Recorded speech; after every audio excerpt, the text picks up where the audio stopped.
Hello students, in this video we'll prove the isoperimetric inequality. The isoperimetric inequality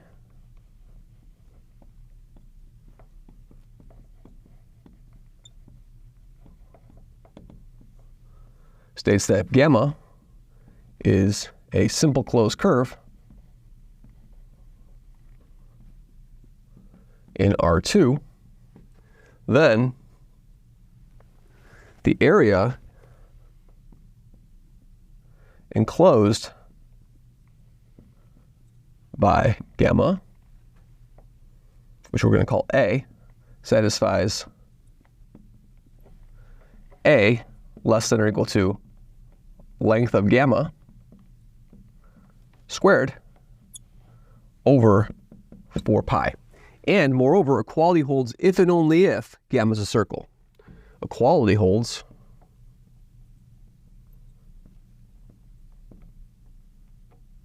if and only if gamma is a circle. We can see that too, because if gamma is a circle, this is going to be a 2 pi r. I have 2 pi r squared is going to be a 4 pi squared r squared. And I have the 4s are going to cancel out. One of the pi's cancel out. I have a pi r squared. So we equality here if gamma is a circle, right? So that's clearly true. All right. So in other words, no matter if I give you a sort of a fixed amount of length over here, my length over here is L, then the area inside here satisfies this bound. Okay, excellent. So how do we prove that? So it suffices just as a remark, so note the inequality is scale invariant.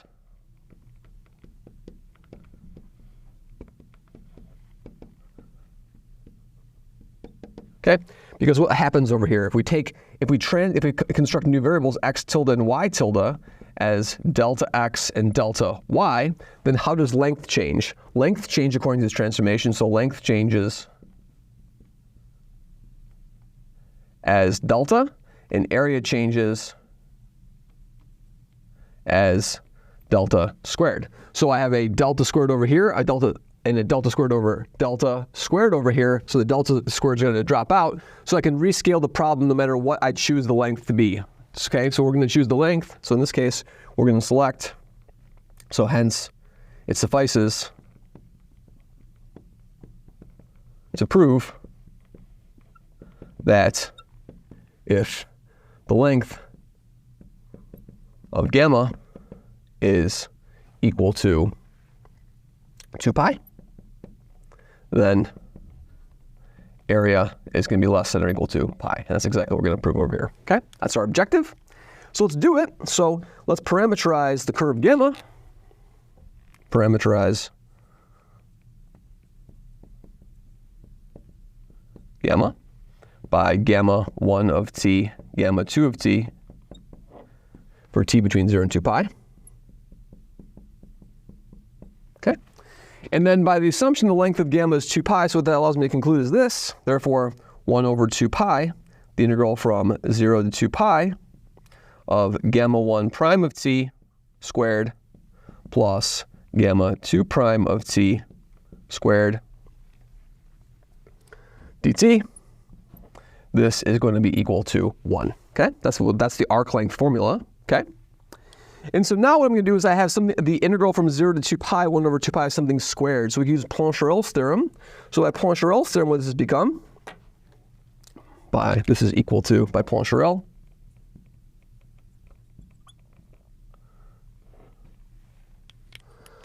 this is equal to just the sum of the square of the Fourier coefficients, right? The sum over n and z of what? Of the absolute value of in, that's the Fourier coefficient of the derivative of gamma 1 hat of n squared plus in gamma 2 hat of n squared, right? So all total, what this becomes is this becomes the sum n and z of n squared and gamma 1 hat of n squared plus gamma 2 hat of n squared. Excellent. Okay, so this sum over here is equal to 1. Great. Okay, that's my Plancherel theorem. Now I want to find a formula, that gives me a formula for the length over here, right? So in other words, this is my length calculation. Now I need to find an area formula, right? So by Green's theorem,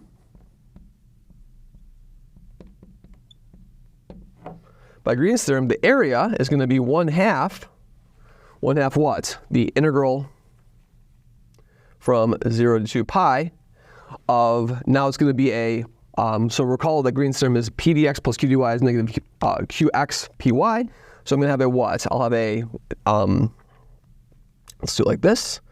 It's going to be a y dx minus x dy, right?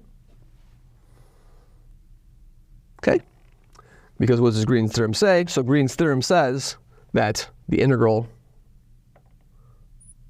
over c of p dx plus q dy is the double integral of partial q, partial x minus partial p, partial y over here, right? So my partial, my p of x is y. So let's see, so I need to change that to a minus y and a plus x actually, so that will work now. So let's double check this. So my q is equal to x over here. So it's going to be a 1 minus 1, so a 1/2. Perfect. So that's what our Green's theorem is going to give us over here, that the area is equal to this. And so now what I'm going to do is I'm going to put in a pi over here. So if I put in a pi, so area, therefore, is going to be pi times 1 over 2 pi. Now the pi's are going to cancel out. The integral from 0 to 2 pi of what? Of negative y dx. So the y is what? The y in our curve is gamma 2, so that's going to be negative gamma 2. And then gamma 1 prime, plus gamma 1 of t, gamma 2 prime t. Now, of course, these integrals over here are real valued, so I can artificially put in a complex conjugate over here if I wished, right, since these things are real valued. And now I can use Parseval's theorem. By Parseval's theorem, this is equal to what? This is equal to pi, and then the sum of n and z of the Fourier coefficients of these things over here. So it's going to be a negative gamma 2 hat of n.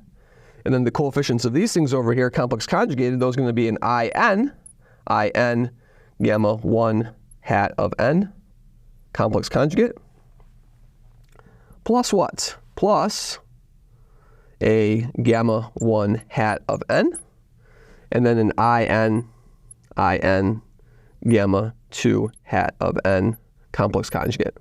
Okay, great. And now we're going to make this bigger over here. So I can make I'll put absolute values over here, make it bigger, right? So area, therefore, is less than or equal to pi times the sum of n and z of just the absolute value of these things, right? So I'm going to have absolute value of gamma 1,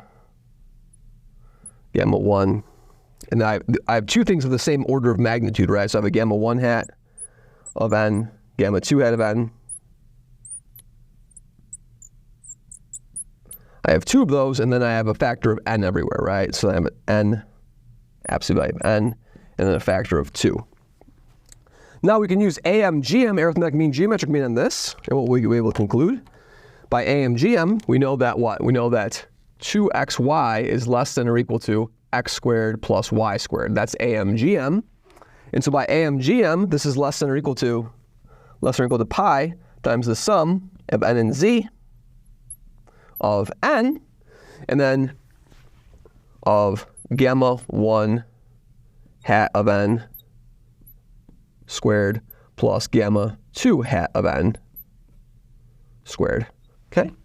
Now, of course, absolute value of n is less than or equal to absolute value of n squared for any n, right? So this is less than or equal to, pi times the sum n in z of n squared,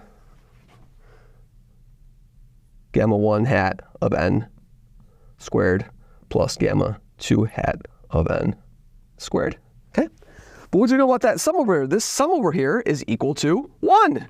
So this whole sum is equal to 1, so this is equal to pi, so therefore the area is less than or equal to pi, and that proves the isoperimetric inequality. Now the question becomes is, when does equality hold? Because what have I done here? I've replaced n with n squared, right? And so the equality is strict. So in other words, the only time that n can be equal to n squared is if n is equal to plus or minus 1. And so when n is plus or minus 1, what does that tell you about your coefficients? That says the Fourier coefficients of these things only have frequency, only have a first mode. So they have a 0 coefficient, and then they have a coefficient e to the I x and e to the minus I x. And since they're real valued, you can combine the e to the I x and the e to the I into e to the I minus x into a cosine for the one of the gamma ones. And then by the realness of the coefficients, you have an e to the I x and e to the minus I x for the other one, you'll get a sine. So your parameterization will have a cosine of x for cosine of some number x for one of the gamma 1 and gamma 2, and a sine of the same parameter x for the gamma 2, and that will show that you are on a circle if equality holds over here. So the whole point is that the only modes you are allowed to have is you're only allowed to have modes of 0, modes of 1, and modes of -1, and then by the realness of the coefficients, that will force gamma 1 and gamma 2 to be cosines and sines with the same parameter, and that will give you a circle in the case when you have equality. Thank you very much.